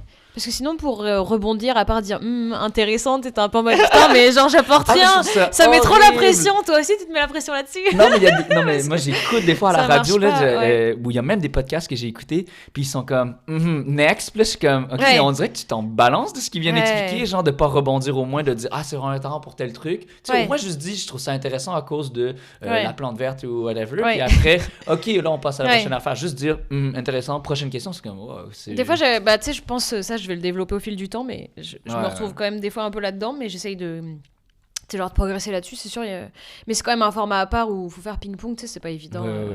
C'est la spécificité du format, quoi. Puis je trouve que, tu sais, vu que mon format il est court, j'ai pas envie de résumer, puisque je sais que je vais pas bien le faire, donc tu sais, genre, faut trouver la bonne approche, mais... Ouais, moi j'ai mon média, justement, la longueur de mon podcast, je peux me permettre, là, justement. Oui, puis justement, ça ouvre la discussion, donc c'est ce que tu cherches, quoi. Ouais, moi, c'est ça. Je veux que c'est vraiment que ça soit comme une vibe de discussion autour d'une table. Tu sais, justement, mon invité, qui était un doctorant en mycologue, lui, il était comme, enfin, genre, j'ai un micro, je peux vraiment faire toute la longueur d'expliquer. Je comprends. Il disait qu'il avait été à Radio-Canada, puis là, c'était genre, vous avez 3 minutes 30 là, pour parler de ça. Puis c'était comme, OK, mais là, tu dois parler d'un truc hyper niché, mais tu peux pas, si t'as pas de préambule à ton sujet, les gens, ils comprennent rien. Je dis là, tu vas dire plein de mots hyper techniques, mais t'as pas le temps de les expliquer, là, c'est pas rapide, genre. Ouais, c'est sûr, Bah après, il y a différents formats, parce que, tu sais, genre, ça peut être un hook aussi sur Radio-Canada où du coup ça les intéresse, puis après ils peuvent creuser, puis du coup entendre plus. Enfin, parce que les formats d'1h30, c'est vraiment le fun pour rentrer à fond dans un sujet, mais est-ce que ça va toucher des gens, tu sais, que le sujet ça leur parle pas à la base? En fait, il y a différents partis pris, mais c'est ça aussi qui est le fun, qui est tout un écosystème aussi, et que ce soit complémentaire. Et puis les gens, ils trouvent ce qu'ils veulent, quoi. Au pire, tu fais une bibliothèque, comme on dit. C'est ça. Tu prends le livre qu'il te veut. Là, c'est exactement. C'est quoi ton sur moyen terme ou long terme, l'impact des récits sur le terrain? Puis comment tu veux genre mettre ça en lumière, genre? Tu vois ça comment? Je trouve que le fait d'avoir des gens qui parlent de leur quotidien, c'est vraiment concret. Puis j'écoutais un podcast. je dis que des trucs de podcast. Qui regardent des podcasts, évidemment. Ouais, c'est clair. Putain, je respire le podcast. Non, mais en même temps, je dirais, tu sais, il y a des gens qui font des podcasts qui en écoutent pas pantoute. Des fois, je trouve ça bizarre. Ouais. Mais en fait, parce qu'en gros, donc, tu sais, tu connais l'association Les Shifters? Non. Ah ok, c'est une association qui a été connue, enfin pardon. Les Shifters, qu'est-ce que c'est? C'est une association qui a été créée en France puis qui s'est beaucoup étendue ici au Canada aussi. Okay. Ouais. Puis en fait ça part d'un ingénieur Jean-Marc Jancovici qui regardait aussi qu'est-ce qui peut être fait, puis aussi ils font des études pour aiguiller les politiques. Puis il y a aussi beaucoup d'éducation grand public. Franchement, c'est super bien fait. Regardez, puis ils ont un podcast qui s'appelle Le Big Shift. Le gars qui fait ça, il fait ça trop bien, vraiment. Wow. C'est vraiment passionnant. Puis Collaboration 2. Je sais pas, il est où? Je pense que c'est un français. Mais bon. À distance. C'est ce que je veux développer en plus prochainement. Tu pourras le tester peut-être avec lui. Quoi, il y a genre, c'est quoi? C'est Climate, Energy versus Climate. Ah oui. Tu sais, qui font ça, ils font le webinaire, puis la vidéo, c'est justement les trois à distance. Là, ça se fait super bien. Ouais, c'est clair. Je veux dire, il y a personne vraiment qui écoute vraiment le podcast comme si c'était un film, là, de toute façon. Là, je veux dire, c'est des gens qui parlent. Là, oui. T'as pas d'effets spéciaux fous, là. Non, t'as pas d'effets spéciaux fous. Après, les gens, ils regardent des fois la vidéo, mais tu de toute façon... Enfin bon. Ça reste quand même un média qui peut, genre, 100% vidéo, vraiment. Là. C'est pas axé là-dessus tant que ça. Là. Écoute, dans les tendances, je sais plus c'était combien, mais selon les tranches d'âge, il y en a qui regardent plus les podcasts vidéo que les podcasts audio, en fait. Genre sur les jeunes, j'ai plus le chiffre en tête, mais c'était vraiment plus que 50%, tu vois. Donc ça change en fait. C'est fou, tu vois. Donc en fait, ça dépend qui tu cibles et peut-être aussi les pratiques. Tu vois, là, c'est les chiffres du Canada. Je pense qu'en France, c'est un peu la même vibe. Mais donc, tu sais, pour revenir à l'épisode des Shifters, c'était quelqu'un qui était interviewé qui travaille pour l'organisme Parlons Climat. Et en fait, il parlait d'acceptabilité sociale. C'était passionnant. En gros, il disait comment, tu sais, une idée... elle peut vivre dans la société jusqu'à être vraiment acceptée et ancrée dans les mœurs, dans les lois, tout ça. Puis du coup, sur le volet écologie. Puis eux, ils font des études, en fait, pour voir comment les gens y perçoivent les enjeux climatiques, comment ils perçoivent le fait qu'on en parle. Est-ce qu'il y a un backlash, genre, est-ce que ça se retire vraiment comme tu sais, parce qu'ils font des études aussi de est-ce qu'on en parle dans les médias, est-ce qu'au final, on a l'impression que ça recule comme sujet ou pas, est-ce que les gens sont comment dire, éco-sceptiques. Ouais, c'est pas le bon terme, mais non. Comment on dit sceptique, climato-sceptique. Ça en plus. Donc, bref, et du coup, il a regardé tout ça. Puis c'était vraiment passionnant. Puis du coup, j'ai perdu où est-ce que je voulais raconter. Et les éco-shifters, qu'est-ce que c'était? Ils étudient des... C'est ça. Puis du coup, cette notion d'acceptabilité sociale, elle est intéressante parce que, tu vois, il disait, pour que les gens s'approprient la question, en fait, il faut aller... En fait, on a besoin que ça nous parle quand on en entend parler. Donc, on a besoin qu'il y ait des gens qui fassent des initiatives comme toi et moi et qu'on en parle à notre façon et qu'on en parle à notre cercle, tu vois. Et il citait, par exemple, des exemples style banlieue en action ou, je sais pas, femmes et climat. Tu sais, genre, au final, d'aller chercher des verticales, des groupes de personnes et de comment ça vit pour eux la transition écologique, porter la parole, tu sais, pour qu'en fait... que ça nous parle en fait à notre quotidien, que ça fasse partie de notre groupe. Il y a aussi une dimension sociologique et tout, d'identité. C'est très fort de parler de transition. C'est une parfaite façon de le dire, s'approprier la question. Je C'est trouve ça. vraiment intéressant que de se dire ça. Puis forcément, ce qui va avec, c'est que du coup, il disait, tu sais, faut lâcher parce que du coup, les gens, ils l'interprètent à leur façon, donc ça veut pas forcément dire avoir les mêmes actions ou quoi. Ouais. Tu sais pas c'est quoi leur background, à quel point c'est ils sont ça. informés, Ça va vivre qu'est-ce qu'ils différemment. consomment. Oui, ou même selon les groupes, ils vont faire des actions qui seront différentes, mais au moins, les gens se mobilisent. Donc le fait d'avoir un podcast comme ça, puis le fait d'avoir des acteurs terrain, je trouve que ça permet de pouvoir incarner ça et tu vois, que ça parle aux gens. Et par exemple, sur le premier interviewé qui est un chercheur, j'ai eu plein de retours en disant « Ah, mais c'était trop bien de savoir, en fait, qu'est-ce qu'il fait de ses journées, etc. » Tu sais, comme de connecter avec les gens, puis d'avoir ce truc-là, tu vois, T'aurais-tu tendance à penser que, justement, les acteurs, justement, dans le domaine de l'écologie puis l'impact environnemental, c'est toujours eux qui sont dans l'ombre, justement, puis on n'en parle pas assez de ces gens-là qui ont des réels impacts, genre? C'est pour ça que tu te remets ces récits de terrain-là.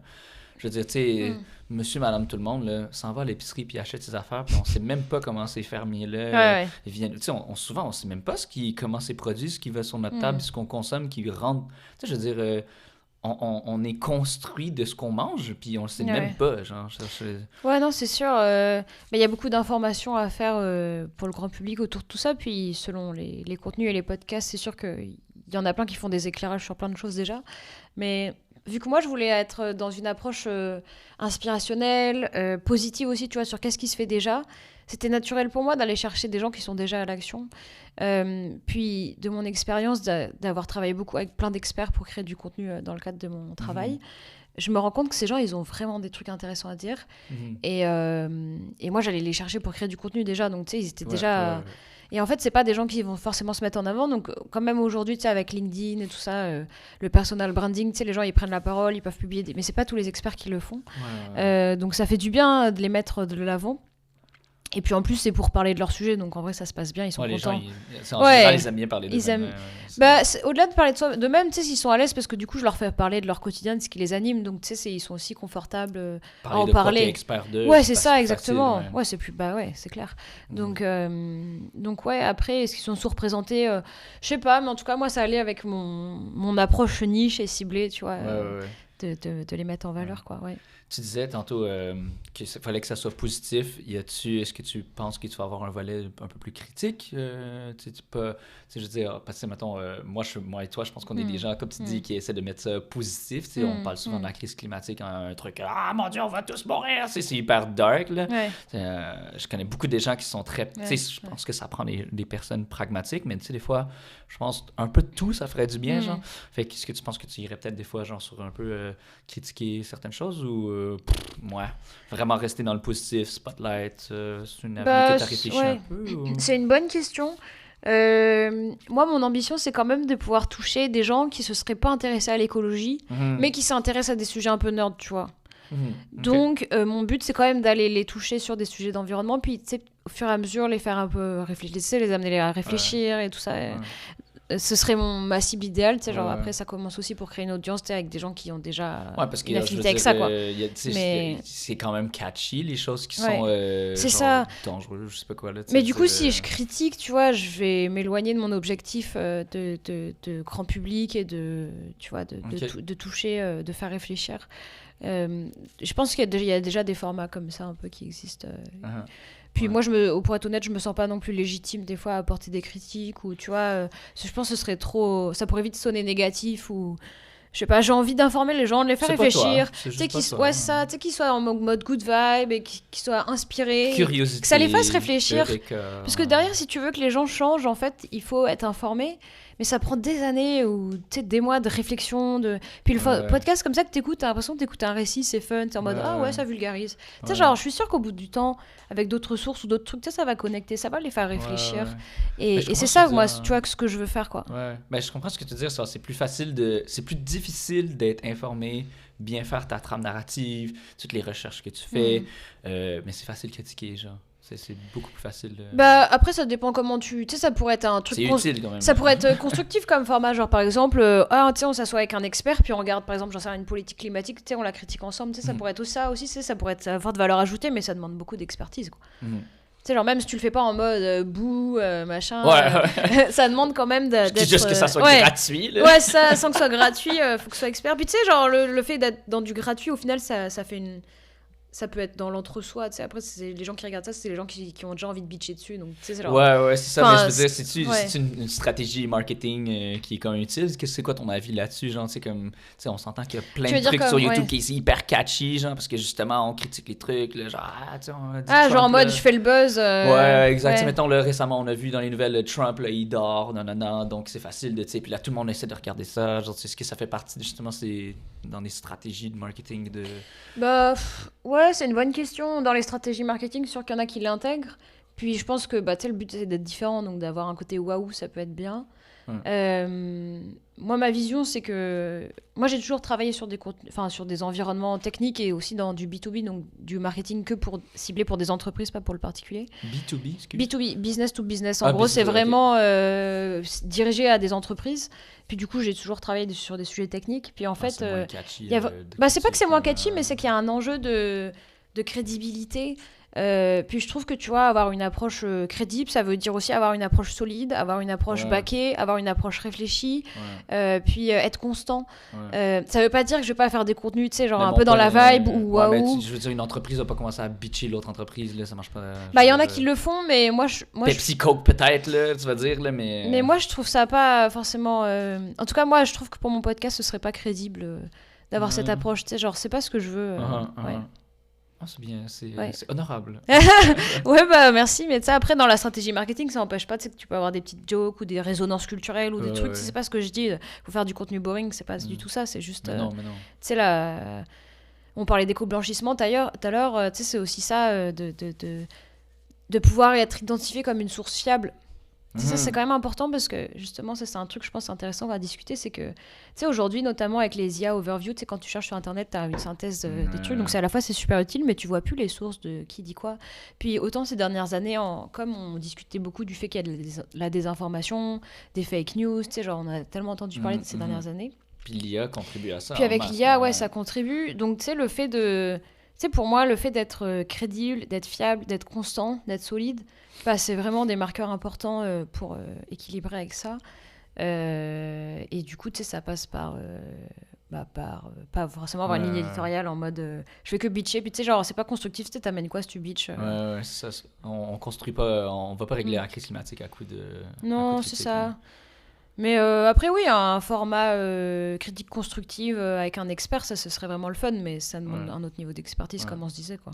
T'inviterais-tu des gens qui, justement, sont de l'autre côté de la médaille, mettons, genre des gens qui travaillent dans le pétrochimique ou des trucs comme ça, justement peut-être qu'ils sont pas nécessairement eux verts, mais eux, ils font... Tu sais, on dit souvent, des fois, ça prend des héros dans l'équipe de Evil, genre, dans les méchants. Ouais, je comprends. Comme, tu sais, eux... Tu sais, je veux dire... Ils sont là, je veux dire. On peut pas juste les tasser, là. Si eux, ils étaient plus verts, ça aiderait mieux, genre. Bah, ouais, après, c'est une bonne question que tu poses. Et puis moi, je me suis aussi posé la question, tu vois, sur le côté technosolutionnisme, parce que vu que je m'intéresse aux techniques, j'avais pas envie que mon podcast soit identifié comme ça, mais tu sais, de mettre que le spotlight sur les techniques qui aident à soit compenser les gaz à émissions, les GES, ouais. Soit, tu vois, moi, je veux pas être juste dans le... En fait... Vers only, là. Mais en fait, ce que je veux dire, c'est que la crise climatique, le changement climatique, on sait par quoi il est causé. Et moi, je veux m'intéresser à qu'est-ce qui... va le régler. Qu'est-ce qui va atténuer le fait qu'on va vers ça. Et pas juste vers comment, en sachant que ça change, comment on peut faire pour pas changer nos comportements et juste avoir des technologies qui compensent pour que la vie soit pas mal. Genre. Ça, oui, ça fait partie du volet écologique quand même. Moi, c'est pas ce que je veux. Je veux aussi questionner les gens sur les usages, tu vois, les grands pans qui vont pas dans le bon sens. Enfin, comment dire ? Tu règles le problème à la source, en fait. Ouais, c'est ça, à la source. Puis du coup, interviewer quelqu'un des émissions... Enfin, tu sais, quelqu'un qui travaille dans l'industrie pétrolière, bah, ce serait pas...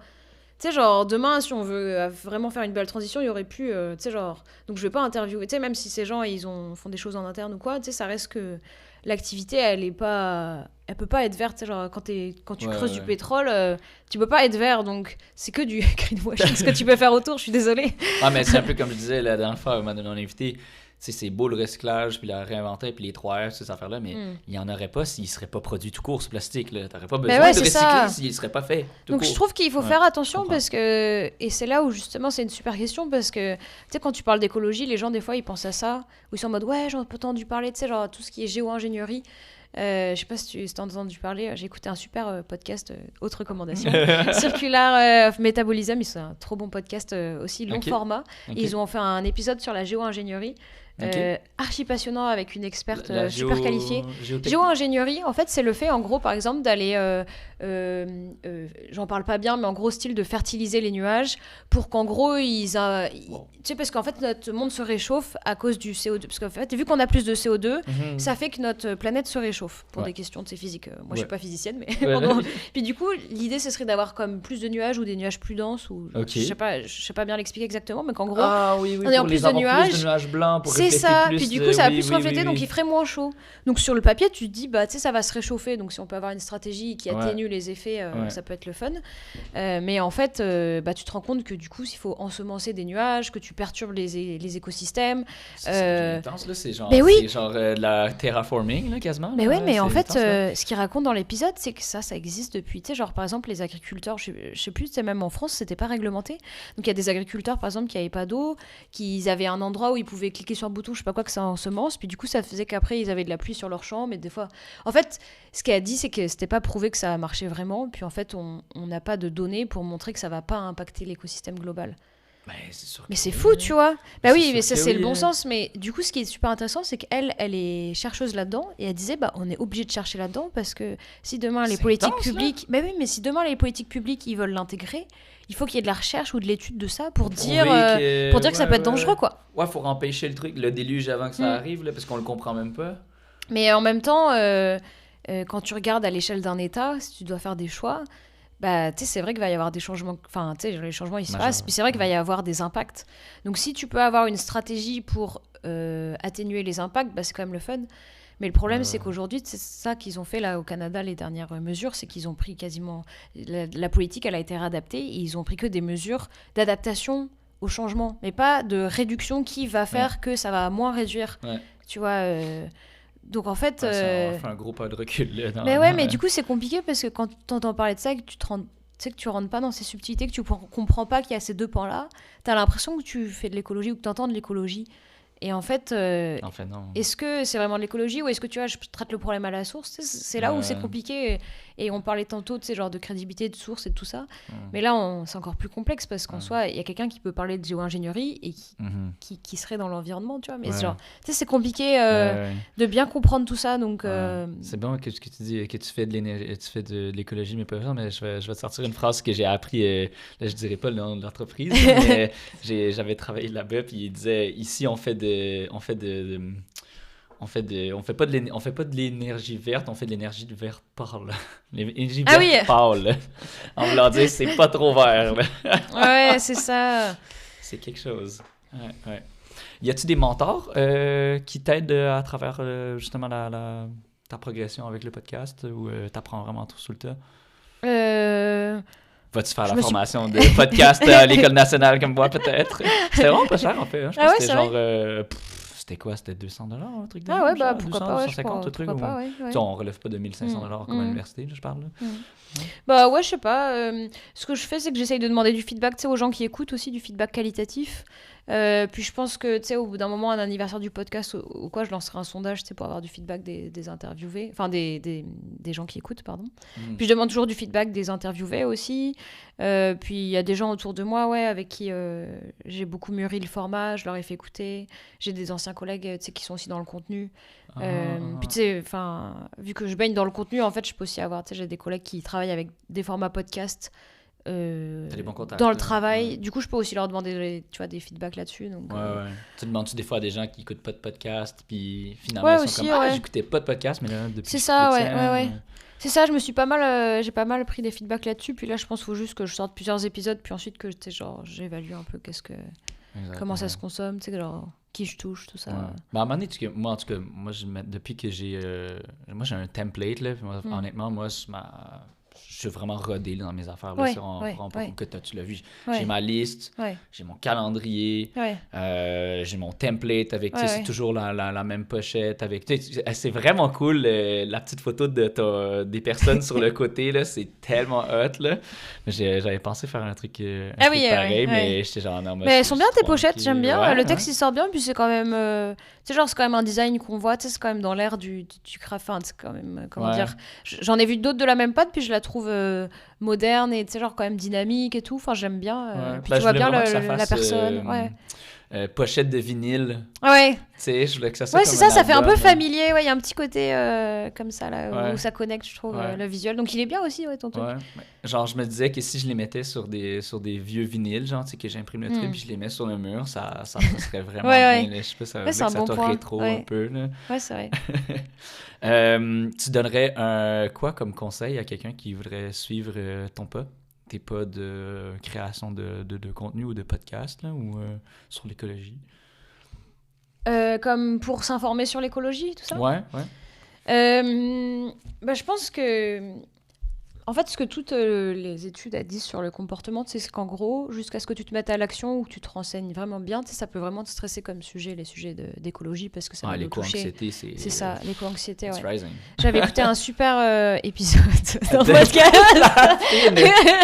Est-ce que tu vois ton copain ou tu ne fais que écouter?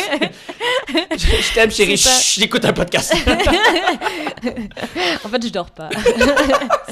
Ah ben en plus, je suis sûr que c'est super utile d'écouter. Moi, j'écoute des podcasts avant de m'endormir, là, pas quand Ah oui, ouais, non, mais- parce qu'il faut quand même mais se c'est sûr reposer. qu'on- Ouais. Non, mais en fait, c'était quelqu'un, justement, une chercheuse, donc, dans le podcast Chaleur humaine du Monde, qui est un super podcast. Puis c'était un épisode il y a longtemps, mais les gens pourront retrouver. Et puis c'était vraiment sur l'éco-anxiété, puis elle faisait des études là-dessus. Puis en fait, ça montre, tu sais, les études sur l'éco-anxiété, que dès que tu te mets en action, bah ça part en fait.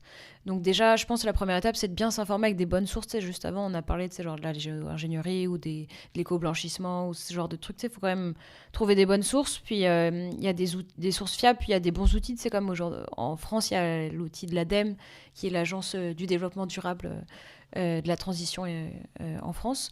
Puis il y a vraiment des bons outils. Puis je pense que faire une fresque du climat, si les gens ont l'occasion, c'est quand même le fun, c'est pour comprendre en fait de quoi on parle, quelles implications ça a, ce qu'on entend sur le réchauffement. Puis calculer son impact carbone, ça permet aussi de voir à son échelle tu sais, qu'est-ce que c'est. Parce que par exemple, les gens, ils imaginent pas, par exemple, tu sais, on pense, maintenant on a compris que c'est que l'avion et la viande, souvent c'est les plus gros postes, mais par exemple, l'isolation de ton logement aussi, ça peut être quelque chose, Mais ou oui. ton mode de transport. En fait, on se rend pas compte que c'est des choses concrètes de notre quotidien, tu sais, genre. Donc je trouve que bien s'informer, comprendre qu'est-ce que ça veut dire à mon échelle. Puis après, consommer des ressources, puis s'inscrire dans des collectifs. Tu sais, moi, j'ai rejoint Innovation Climat, tu sais, ça me fait aussi être dans l'action. Ouais. J'ai lancé le podcast, ça me fait être dans l'action. Donc ça me fait du bien aussi, tu sais, de faire du concret aussi là-dessus. Puis Innovation Climat, ils sont à la recherche de d'autres de personnes, genre, comment ils Ouais, fonctionnent? bah totalement. En fait, on a un collectif full, genre, autonome et, tu sais, genre, on n'est pas une organisation officielle. Ok. On est juste des gens qui ont envie de faire des trucs. Vraiment, On est juste un trop Slack, nice. quoi. Ouais, non, c'est Genre, vraiment... dès qu'ils sont là, moi, en tout cas, moi, je suis full abonné à. Dès qu'il y en a, là, je pouvais pas la dernière fois, là, mais dès que je peux, c'est. Mais je pense que ça fait plusieurs fois en plus qu'on se croise, là, Ouais, c'est genre, ça. Non, j'y mais vais c'est vraiment plus des souvent, bons c'est trop cool. Ouais, c'est vraiment le fun d'avoir rejoint ce collectif. Puis oui, du coup, on recrute des. Enfin, tu sais, on recrute, en fait, il n'y a pas de. Mais tu sais, genre, les bénévoles, ils sont vraiment les bienvenus. Puis on aimerait bien avoir d'autres profils, style, tu sais, des gens qui prennent des photos sur les événements ou du renfort aussi pour la logistique. Donc, tu sais, c'est sûr, il y a des gens. Tu sais, plus on est de fous, plus on rit. Ouais. Ben, moi, j'ai un En plus, appareil c'est facile, photo. quoi. Ouais. Ça me dérangeait vraiment pas, là, si Ah ouais, tu t'aimerais, m'invitais. Ouais, j'ai un bon appareil ouais? photo. Ah J'ai bah, déjà ouais. été photographe sportif pour mon club dis de donc. natation. Fait que ça me Trop fait. bien. Bah ouais, Si un vas-y, jour t'as ouais. mal pris, un truc, ça me fait plaisir. Si ça Bah, ou pour couvrir un événement, en fait. Ouais, Si exact. toi, Ça me t'as ferait cette, super plaisir de. si t'as envie de faire des rejoindre le photos. truc, Après, ouais, je te vas-y. donne les RAWs, puis tu fais ce que tu veux Ouais, avec, là, ouais. si tu veux, même. Ouais, bah cool. ouais. Why not? Bah allez, let's go. Allez, collaboration en live. C'est ça. C'est quoi le message clé que tu voudrais vraiment transmettre à ton auditeur, à tes auditeurs? Bah, je pense que c'est pas mal ce que j'ai dit au-dessus, enfin tantôt, de s'informer, de comprendre. Mais je pense que ce qu'il faut retenir, c'est que, tu sais, genre l'écologie, ça veut tout et rien dire. Puis non, mais tu sais, parce que tu peux te dire, Par exemple, Tout est dans tout, là. la fait clim, que, tu sais, genre la météo, ça rentre un peu dans l'écologie. Enfin, tu sais, genre, c'est un gros truc qu'on comprend pas. Donc, je trouve que comprendre qu'est-ce que ça veut dire à son échelle, puis en parler aux gens autour de nous, s'informer avec des bonnes sources, faire des, tu sais, genre tester sur des outils style ton impact carbone et tout pour comprendre, toi, à ton échelle, ça aide. Puis surtout, faire attention à la désinformation qu'il y a là-dessus. Donc, ouais, c'est pas mal ça. Puis s'interroger aussi parce que des fois, on pense que on va nous demander de tout changer. Et en fait, c'est pas forcément le cas. Des petits gestes, des petites choses. Bah, il y a pas que les petits gestes, mais il y a des habitudes qui peuvent être changées. Puis après, bah, on va pas se mentir, souvent dans la plupart du poste non écologique dans notre quotidien, c'est le fait de prendre l'avion, tu vois. Ouais. Donc ça, tu sais, genre, on a beau dire, Ouais. je mange plus de viande ou j'en sais rien, tu sais, genre, ça consomme, ça compo- Ou pense juste, pas un avion, quoi. Ou juste le livre de Pierre-Yves McSween, en as-tu vraiment besoin, là? Moi, là, ça me rend fou à toutes les fois que je vais sur la 15, puis je vois le Carrefour Laval rempli de voitures, là. Je me dis, mais qu'est-ce que vous achetez à toutes les fins de semaine, tous les jours, genre? Ouais. J'aime ça après, c'est fou, là. Comme ça, c'est un énorme impact, là. Mais en fait, c'est compliqué parce que tu vois, on vit dans un contexte où on a l'impression que consommer plus, ça va nous rendre heureux. Puis en fait, c'est pas le cas. Tu sais, ça rend les gens pas heureux en fait. Puis ça fait que tu te rattaches pas aux vraies valeurs, tu sais, genre la famille, tu vois, le fait d'être ensemble. Qu'est-ce que tu construis? Ce genre de trucs. Le Ouais, sens de ta vie. Ouais, c'est ça. Et en fait. Le sens de ta vie, c'est d'acheter une sacoche. C'est ça. Puis en fait, tu vois, nos arrière-grands-parents qui étaient dans une forme de sobriété, bah du coup, c'était bon pour la transition aussi, tu vois. Donc c'est ça aussi de se re-questionner, comme tu dis, ouais, sur est-ce qu'on a besoin. Puis valoriser la sobriété, le fait d'être entre soi, tu sais, genre de pas être dans l'extravagance au final, c'est ça qui nous rend heureux vraiment et ça va aussi dans le sens de la transition. Ouais, parce que où est-ce que j'avais lu ça, puis ça veut dire que dans le fond que c'était touché de toucher à ça parce que les gens ils se disent t'as tellement travaillé ton argent déjà à la base, genre, puis là tu te dis merde, je veux comme j'ai le droit genre de vouloir me gâter avec telle affaire, genre. Ouais. C'est comme c'est difficile, genre, c'est touché comme Oui, mais parce qu'en fait, ce qu'il faut se rendre compte, c'est là où on peut se questionner, c'est que ok, achète ton truc, mais est-ce que après ça t'a résolu ton truc? Enfin, est-ce que tu te sens tu mieux, pourrais tu vois? investir ces dollars-là dans d'autres choses qui Non, te mais même rendent si plus tu fais vivant, ton genre. achat, est-ce que tu te sens mieux? Ouais. Tu vois? Alors, par exemple, si tu t'inscris, j'en sais rien, si t'aimes le dessin, un cours de dessin, est-ce que ça, tu vois, ça va te développer? Ça va pas te faire... Est-ce que ça va pas t'apporter plus que acheter un truc?